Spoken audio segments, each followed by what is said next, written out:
বিসমিল্লাহির রহমানির রহিম। সীমা কিচেন করতে বলছি। আমি আজকে আপনাদের কাছে রেসিপি নিয়ে আসছি যে করলা। আমি আজকে করলা ভাজি করব ডিম দিয়ে, সঙ্গে দেবো একটু আলু। আপনারা আমার ফুল ভিডিওটা দেখুন। করলাটা আজকে আমি যেই কালার আছে সেই কালারই রাখবো এবং তিতো লাগবে না। কীভাবে রান্না করব আপনারা আমার ভিডিওটা ভালো করে দেখুন।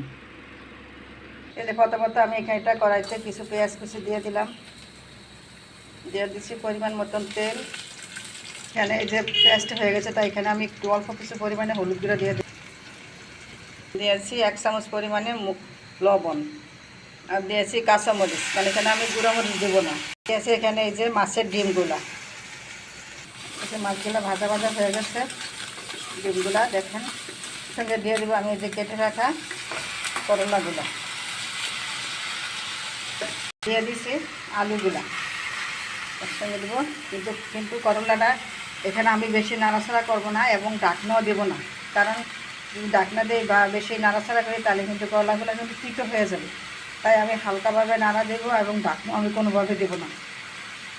এ দেখেন আমার ভাজিটা হয়ে গেছে। এখন আমি নেমে ফেলবো। তো আমরা এখন পরিবেশন করতে যাচ্ছি। এ দেখে আমার করলা ভাজিটা হয়ে গেছে। দেখেন আমি যে কালার দিয়েছি ওই কালার রয়েছে, সবুজ কালারে রাখার জন্য আমি চেষ্টা করছি। এখানে আমি কোনো ঢাকনা দিই না এবং বেশি একটা নাড়াচাড়াও করি নাই, তাই এই কালারটা হয়েছে আর কি। দেখুন, আমার মতন আপনারা এইভাবে রান্না করে দেখুন। যদি ভালো লাগে থাকে আমার চ্যানেলটা, তাহলে লাইক কমেন্ট শেয়ার করুন। নতুন হয় তাহলে সাবস্ক্রাইব করুন পরবর্তী ভিডিও পাওয়ার জন্য। আল্লাহ হাফেজ।